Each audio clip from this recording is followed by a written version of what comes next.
Française, Français, je m'appelle Marc Granier. Je suis né, comme Jean Moulin, à Béziers, le 28 octobre 1953. Et ce que j'ai à vous dire est très grave. En effet, je me suis aperçu que nous vivons dans une dictature depuis longtemps.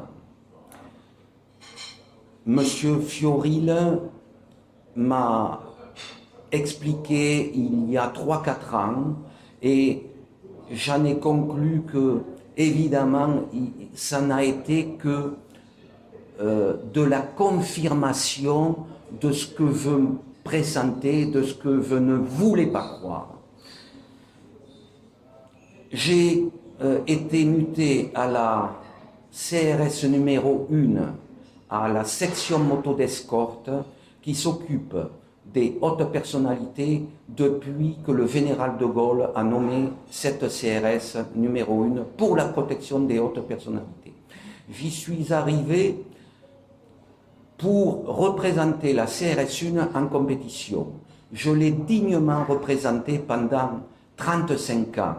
J'ai eu des tas et des tas d'articles et de photos et j'ai toujours mis en avant ma fierté d'être CRS.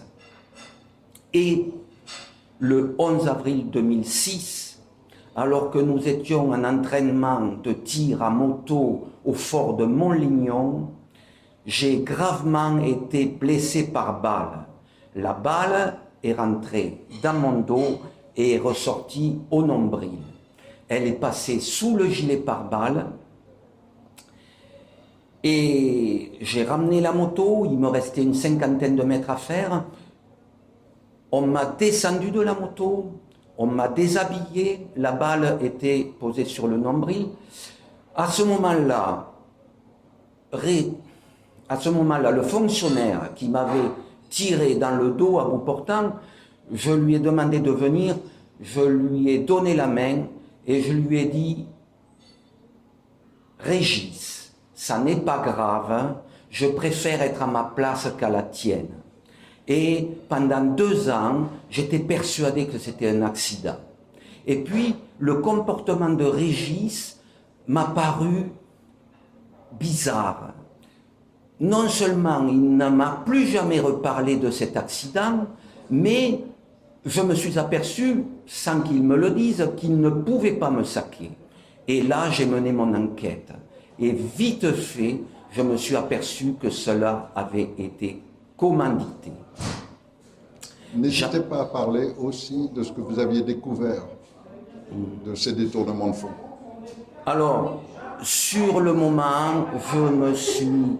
quand j'ai découvert que ça avait été commandité, j'ai mis quelque temps à être sûr, j'en ai parlé avec des amis de confiance et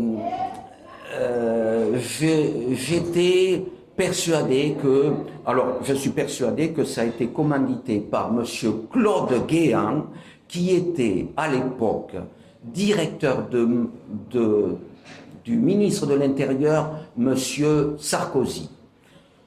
Ils avaient comploté ça parce que j'étais un sous-brigadier, c'est-à-dire le brigadier c'est déjà une merde. Alors j'étais déjà moi une sous-merde. Alors une sous-merde, on n'hésite pas à éliminer une sous-merde qui fait chier. Seulement mon combat, je l'ai fait et je ne baisserai jamais les bras parce que je veux que les Français sachent que M. Robert Moulin, ministre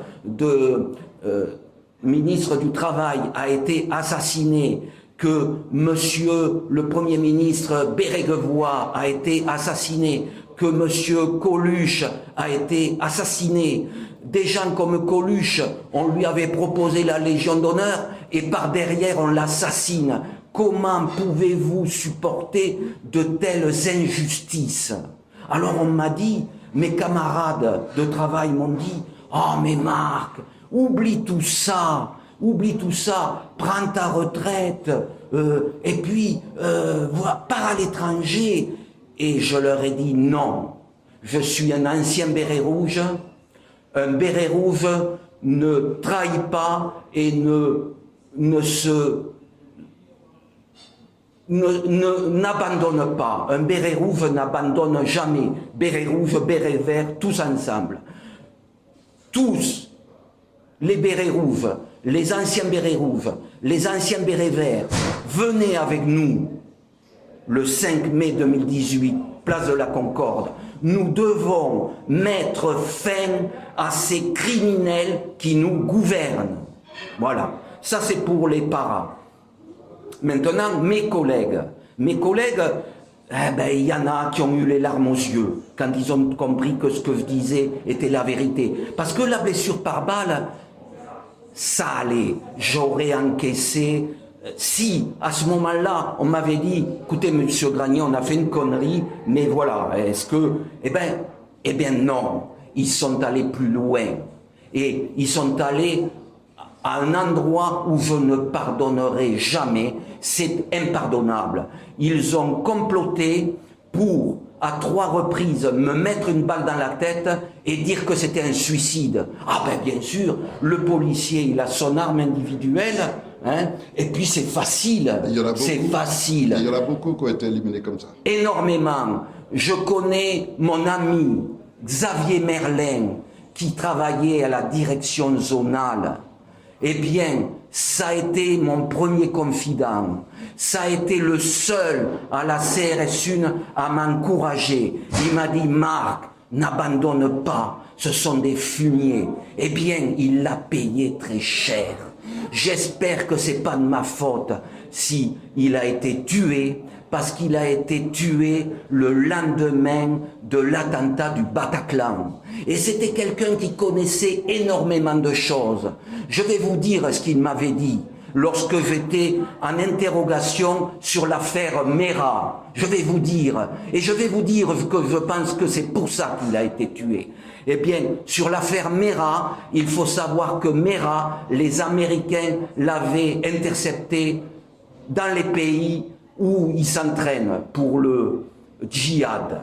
Et les Américains ont dit à la France, nous tenons un djihadiste français qui s'est entraîné dans les camps et qui rentre en France. Que faisons-nous? La France a dit, laissez-le. Et M. Mera était un agent qui travaillait pour la France. Seulement, cet agent-là, ils l'ont assassiné. Ils l'ont assassiné. Et alors après, on invente tout ce que... Et alors, tout le monde descend, tous les partis politiques descendent à Carcassonne. J'y étais. J'assurais la protection de monsieur le Premier ministre, monsieur François Fillon, qui est un homme remarquable. Voilà. Alors, les hommes remarquables, on les dézingue. Ah ben ils auraient très bien pu empoisonner M. Fillon, ils auraient très bien pu, ils étaient capables de tout. Voilà. Alors, mon copain Xavier Merlin, grâce à lui, je suis encore en vie, parce qu'il m'a conseillé, et grâce à lui, je suis en vie. Il m'a dit, Marc, ils n'auront jamais ce que tu as dans la tête, tu sais que les planques, ça dure, mais au bout d'un moment, eh bien, c'est ce qui s'est passé et je leur ai toujours échappé. Il n'y a pas que ça. Je leur ai échappé parce que, personnellement, je suis convaincu que le bon Dieu existe. Je suis redevenu croyant, pratiquant, comme le colonel Beltrame, hein? Je préfère pas en parler. Mais lui, comme moi, nous sommes des anciens parents et nous sommes des chrétiens. Est-ce que vous croyez qu'il est logique qu'un lieutenant-colonel se propose comme otage? Bien sûr que non, bien sûr que non. Tout a été préparé. Alors, j'ai pas donné les précisions au sujet de mes tentatives d'homicide maquillées en suicide. Donc je vais les donner. Eh bien les précisions, elles sont toutes écrites, elles sont toutes minutées avec les acteurs de ces complots. Et j'ai amené à l'ambassade de Russie. J'ai été très très bien reçu. Ils m'ont écouté. À 3 reprises, je suis allé à l'ambassade de Russie. Bien sûr, on m'a toujours empêché d'y aller. Alors j'y allais avec ma petite 125 Yamaha et je passais tous les feux rouges et personne ne pouvait me suivre. Et je les ai ruinés parce que maintenant, s'il m'arrive quelque chose, eh bien, il suffit de demander à l'ambassade de Russie d'avoir ces écrits où tous les noms des fonctionnaires impliqués sont notés. Et alors, ça aussi au Conseil national de transition, et on les a aussi le dossier. Au Conseil national de transition aussi, et j'ai rencontré 4 avocats. Le premier avocat que j'ai rencontré, Maître Gilbert Collard, il a été bien avec moi, parce qu'au début, il m'a aidé, et il m'a dit, monsieur, qu'est-ce que vous voulez faire? Je lui ai dit, la tentative d'homicide par balle, j'ai pas rêvé, je l'ai bien pris la balle. Alors je veux déposer plainte. Il m'a dit d'accord, on se revoit la semaine prochaine. Et la semaine d'après, eh bien il avait, il avait été conseiller et il m'a dit que non, il ne pouvait pas m'aider. Je lui ai dit parce que c'est une affaire d'État. Il m'a dit oui, oui, mais il a été bien, il a été honnête avec moi parce que c'est pas le cas de tous les avocats. Et les victimes du Bataclan qui ont comme avocat Olivier Maurice, eh bien, je vais vous raconter ce que m'a fait Olivier Maurice. C'est une honte. Parce que j'ai eu du mal à le rencontrer. Quand je l'ai rencontré, il m'a dit « Monsieur Granier, si vous venez dans mon bureau, vous m'amenez 7200 €. » Je lui ai dit « Pas de problème. » Ils savaient que je ne les avais pas, les 7200 €. Ils savent tout. D'un clic, ils vous coupent votre compte en banque et vous ne pourrez plus rien faire. Il faut se réveiller. Et si vous ne vous réveillez pas, il sera trop tard. Qu'est-ce que vous diriez à vos collègues qui vont être envoyés par ces mêmes criminels qui ont usurpé le pouvoir? Ils vont se servir d'eux contre la tentative qu'on va faire le 5 mai prochain, donc dans 3 jours, d'offrir au peuple de France, enfin, de sortir de toute cette gabegie, de tout ce marasme, de toute cette criminalité qui devient institutionnelle. Eh bien, je vais être solennel.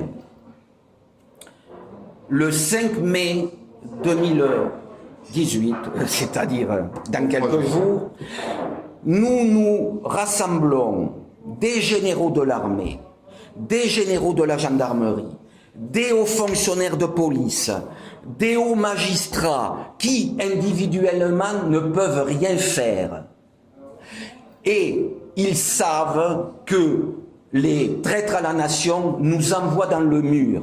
Donc, si le 5 mai, nous ne réussissons pas, nous ne pourrons plus jamais revenir en arrière. Et donc je leur dis à mes collègues policiers, gendarmes et militaires, ce jour du 5 mai, n'allez pas sur Paris. Alors, PS, d'accord, mais pas les forces d'intervention, pas les forces de sécurité, pas les forces anti-émeutes, parce que nous, personne ne sera armé. Les bérets rouges, les bérets verts viendront avec leurs bérets. Moi, j'y serai, tantôt avec un béret rouge, tantôt en tenue de policier, mais nous ne serons pas armés. Mon arme, c'est mon bâton télescopique, parce qu'avec ça, je ne peux pas me suicider. Donc, je n'aurai pas d'arme, et les gens qui seront le 5 mai n'ont aucune arme. On aura un certain nombre de généraux de la gendarmerie, de magistrats, etc., qui seront avec nous, et beaucoup de femmes, de policiers qui se sont engagés à être aussi avec nous. Ce qui veut dire qu'en fait, les CRS qui vont être envoyés risquent de s'en prendre aux femmes de leurs collègues, de s'en prendre à leurs supérieurs, qui sont intègres et défendent la nation. Et ceux-là vont défendre le Conseil national de transition, vont être dans nos rangs. Les policiers qui viendront, nous serons pour la paix, nous ne serons pas armés, nous n'allons pas violenter les forces de police. Les policiers qui viendront ne pourront pas dire qu'ils ne savaient pas. Je leur demande de ne pas écouter les ordres de la hiérarchie franc-maçonne, parce que ceux-là sont des traîtres à la nation. Et ceux qui vous obligeront à y aller, je vous le garantis, vous n'aurez pas d'excuses. Si vous y êtes, c'est que vous aurez voulu, parce que je vous ai prévenu. Moi, je suis qu'un petit trou du cul, mais vous ne pourrez pas dire que vous ne saviez pas. Merci, Marc. Une dernière chose, je lance un appel à l'ancien Premier ministre, M. François Fillon. Je lance un appel à l'ancienne garde des Sceaux, Rachida Dati. Et je lance un appel à Marion Maréchal Le Pen, que j'ai rencontré à l'Assemblée nationale, pour qu'il fasse un communiqué de presse pour faire savoir au monde entier que le Conseil national de transition existe. Je vous demande du courage, il faut du courage, mais faites-le. Et si vous ne le faites pas, vous ne pourrez pas dire que vous ne saviez pas. Je sais que vous êtes comme moi, que vous êtes chrétien, je le sais. Parce que je me renseigne et je sais. Alors, sauvez la France, et pour sauver la France, bien sûr que vous n'allez pas venir avec nous, mais informez la presse que ça existe, afin que la presse soit obligée d'informer les Français. Parce que, pour vous dire, j'ai amené à Motojournal, j'ai amené à Motorevue, j'ai amené au Progrès, à Lyon, qui m'avait sorti un article remarquable en 82 à la suite de ma victoire aux 24 heures de Barcelone, comptant pour le championnat du monde d'endurance. Il m'avait fait une pleine page, il m'avait mis en première page. J'étais un policier motocycliste qui brillait en compétition, mais à l'époque, les motocyclistes policiers, on ne leur jetait pas des pierres dessus. Et pourquoi on leur jette des pierres dessus? Parce que Sarkozy a fait la sanction automatique et c'est inadmissible. Un policier, il est seul juge. Et donc, je vous dis, tous les Français qui m'écoutaient, la sécurité routière sera faite par des anciens motards de la police nationale, des anciens motards de la gendarmerie nationale, et ça va changer, ça va être fini ces conneries de 51 à l'heure et bing, et on vous prend, et on vous prend, et on vous prend. Vous en avez jamais assez qu'on vous prenne de partout. C'est bon, réveillez-vous, venez avec nous. Voilà. Merci, monsieur Granier. Vous êtes un homme d'honneur et c'est admirable. Et s'il y a beaucoup de gens comme vous, je crois que rien n'empêchera le peuple de reprendre ses pouvoirs. Parce que nous sommes dans le droit. Merci à vous, parce que grâce à vous, nous allons gagner. On va y arriver. Merci, monsieur Fleury. Merci.